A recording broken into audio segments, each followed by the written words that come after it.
Salam sejahtera, terima kasih karena bersama dengan saya di Nazilin Unity Channel. Lesen media sosial, cara Khairi layan media ketika dalam kerajaan kini diungkit semula. Kenyataan bekas Ketua Pemuda UMNO Khairi Jamaluddin agar kerajaan tidak menyalahgunakan sekatan media sosial dilihat mengundang kritikan warganet. Tular kembali dua sedutan video Khairi pada tahun 2016 dan 2017 yang enggan menjawab soalan wartawan serta peringatan bekas Menteri Kesehatan itu kepada setiausahanya ketika itu agar memantau laporan berita supaya tidak kena spin. Rata-rata menyifatkan penyampai radio Hot FM itu sebagai cakap tidak serupa bikin apabila dilihat tidak melayan media dengan sewajarnya ketika mempunyai kuasa politik. Kata netizen, berlagak betul ya. Lepas tu ada hati nak cakap orang, kata Rahizul Zulhim. Ada lagi seorang kata mungkin dia ingat akan pegang kerajaan sampai bila-bila. Itu yang berani cakap macam tu. Sekarang konon terpaling media pula, tulis Milanicik. Bila ada kuasa, kerek semacam tambah masa pak mertua jadi Perdana Menteri. Dah tak ada kuasa, konon dialah paling prihatin, kecam Mantukwe 247. Khairi dalam audio siar keluar sekejap, episod 116 berkata, untuk bersikap adil, beliau menyokong tujuan pelepasan atau tujuan pelesenan kepada penyedia perkhidmatan sosial, media sosial dan penyedia perkhidmatan pesanan internet dalam menangani jenayah dalam talian. Walau bagaimanapun, Khairi berkata, beliau risau dalam niat murni kerajaan untuk menangani penipuan dalam talian dan jenayah seksual. Berlaku juga usaha untuk menutup ruang perbincangan politik yang legitimati, katanya. Saya rasa itu yang menjadi kebimbangan orang ramai. Saya yakin jika ahli parlimen hari ini berada di blok pembangkang atau aktivis media sosial, pasti mereka akan kecam kata ini usaha untuk menutup kebebasan bersuara, ujar Khairi lagi. Saudara-saudara sekalian, pada zaman moden ini, jangankan perkara 10 tahun yang lepas, perkara 20 tahun lepas pun netizen akan dapat korek semula. Itu yang paling menakutkan sekali. Apabila apa yang pernah dikatakan oleh Khairi 8 tahun yang lepas, 7 tahun yang lepas, kini telah pun dibongkar semula oleh netizen. Jadi apa yang Khairi cakap, dia pula yang kena. Sekian dulu untuk kali ini. Jangan lupa tinggalkan komen Anda, tekan butang subscribe. Bye-bye. Salam sejahtera, terima kasih karena bersama dengan saya di Nazilin Unity Channel. Kita ucapkan tahniah syabas kepada Kerajaan Malaysia, pimpinan Anwar Ibrahim, kerana hari ini diumumkan satu berita ekonomi paling luar biasa berlaku di dunia yang berpunca ataupun berlaku di Malaysia, sehingga negara Malaysia kini dilabel sebagai negara luar biasa yang ada di dunia. Selain daripada itu, media-media massa di luar negara juga kini mula mengkaji bagaimana Malaysia dapat mengharungi keadaan ekonomi pasca pandemik ini yang mana sukar dilalui oleh negara-negara lain, tetapi negara Malaysia melaluinya dengan begitu gah dan berjaya sehingga dianggap peningkatan ekonomi luar biasa berlaku. Itu semua kerana kejituan kepimpinan Anwar Ibrahim, juga kelangsungan ataupun perkembangan ekonomi disebabkan oleh adanya pemerintahan negara yang hebat dipimpin oleh Anwar Ibrahim, dipimpin oleh kerajaan perpaduan madani yang ada sekarang. Nampaknya negara kita sebenarnya berjaya dipimpin melalui kerajaan perpaduan ini. Kita berdoa supaya kerajaan perpaduan ini tetap kekal dan akan memerintah Malaysia selama beberapa penggal lagi. Hari ini diumumkan ringgit kini mencapai 4 ringgit 40 sen untuk 1 dolar Amerika Syarikat hari ini kemarin. Ringgit terus merekodkan pengukuhan untuk mencapai paras RM4.49 berbanding dolar Amerika Syarikat hari ini menurut laman web Bank Negara Malaysia BNM. Wow, ini luar biasa, hebat dan syabas. Mata wang negara meneruskan kenaikan selama 10 hari berikutan. Pelabur menjangkakan kemungkinan penurunan kadar faedah oleh Rizab Persekutuan FED pada September.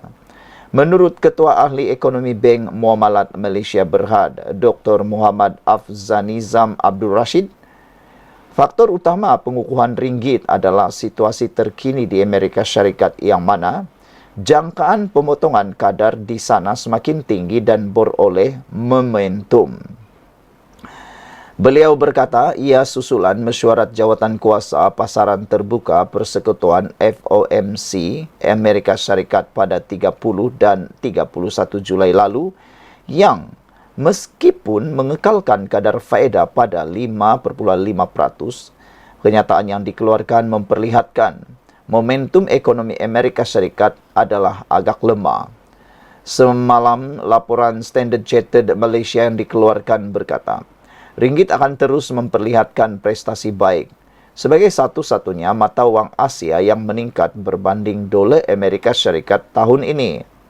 Pada masa sama, keputusan pilihan raya Amerika Syarikat akan datang mungkin membawa sedikit risiko kepada ringgit, terutamanya melibatkan sebarang tindakan pengenaan tarif ke atas China menurut laporan itu. Saudara-saudara sekalian, ini satu berita yang memang sangat luar biasa hebatnya. Jangkaan ringgit Malaysia meningkat tidak seperti yang diramalkan. Maknanya, kita meramalkan ia akan berlaku akan datang, tapi telah berlaku luar biasa pula capai hari ini. Ringgit mencapai RM4.49 untuk 1 dolar Amerika Syarikat hari ini. Ia menjadi buah mulut di seluruh negara, seluruh dunia dan mula dikaji oleh negara-negara barat bagaimana Malaysia melakukannya. Tahniah diucapkan kepada Anwar Ibrahim dan Kerajaan Perpaduan Madani.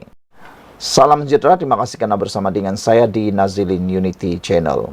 Lama mendiamkan diri, lama tidak bersuara, akhirnya Tun Mahathir muncul memberikan keputusan dan kata-kata yang paling baik sekali di saat beliau berusia 99 tahun. Ada beberapa penganalisis politik, inilah tindakan yang patut Mahathir lakukan. Dr. Mahathir sedih, marah atas pembunuhan Ismail Haniyeh. Bekas Perdana Menteri Dr. Mahathir Mohamad sedih dan marah atas pembunuhan pemimpin Hamas Ismail Haniyeh. Ahli politik berusia 99 tahun itu juga mengecam Israel dan penyokongnya menggelar mereka sebagai hipokrit dan pengganas sebenar. Kata Mahathir, saya bertuah dan bangga dapat berkenalan dengan Ismail selama ini. Seorang lelaki yang lembut tutur kata namun memiliki hati seperti singa. Usaha Ismail yang tidak putus-putus dalam memperjuangkan pembebasan Palestin menentang penjajahan Israel sememangnya sesuatu yang harus dicontohi oleh setiap pejuang kemerdekaan, kata Mahathir. Beliau seorang yang mengagumkan dengan keberaniannya membela rakyatnya, jelas berpunca daripada hati nurani yang bersih dan berpandukan kompas moral yang berteraskan kemanusiaan dan keyakinan agama, katanya pada ucapan takziah hari ini. Sambil menyifatkan Israel sebagai negara penyangak dan pelaku pembunuhan beramai-ramai, Mahathir berkata apa yang berlaku kepada Ismail menunjukkan keangkuhan dan kekejaman rejim Zionis. Namun media massa, media barat dan beberapa pemimpin mereka terus mengutuk Hamas dan Ismail sebagai pengganas, walhal mereka berjuang menentang Benjamin Netanyahu, Angkatan Pertahanan Israel dan peneroka haram Yahudi yang selama beberapa dekad telah melakukan tindakan keganasan terhadap rakyat Palestin. Pemimpin Barat yang bertamadun sendiri melabel Ismail, Hamas dan pejuang kemerdekaan Palestin yang lain sebagai pengganas. Kemunafikan Barat dan pihak sejenisnya memang memualkan, katanya.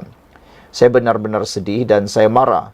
Saya sedih kerana Ismail seorang lelaki yang baik dan berani yang menghabiskan seluruh usia dewasanya berjuang untuk pembebasan Palestin telah dibunuh, kata Mahathir. Saya marah kerana dunia barat yang boleh membuat perubahan memilih untuk berdiam diri dan sebaliknya memihak kepada Israel dalam melakukan tindakan keganasan mereka dan melakukan pembunuhan beramai-ramai ke atas rakyat Palestin, tambah Mahathir lagi. Bagaimanapun, Mahathir berkata dia tetap optimis kerana perjuangan Ismail tidak akan pergi bersamanya dan rakyat Palestin tidak akan membiarkan kematiannya sia-sia. Mereka mungkin membunuh Ismail tetapi bukan idea dan perjuangannya. Kepada keluarga Ismail, terimalah ucapan takziah saya yang sedalam-dalamnya atas kehilangan seorang lelaki yang luar biasa, kata Tun Mahathir. Kepada Hamas dan rakyat Palestin, Anda telah kehilangan seorang pemimpin yang hebat, seorang yang berani dan berpegang pada keyakinan. Semoga Allah mengampuninya, memberikannya jannah dan menempatkannya di kalangan orang-orang soleh. Dari sungai ke laut, Palestin akan merdeka, tambah Mahathir lagi. Semalam, Perdana Menteri Anwar Ibrahim dan kerajaan Malaysia mengecam pembunuhan Ismail dan menggesa siasatan segera dijalankan untuk mengheret mereka yang bertanggungjawab ke muka pengadilan. Sekian dulu untuk kali ini. Jangan lupa tinggalkan komen anda untuk isu kali ini. Kita jumpa lagi. Bye-bye.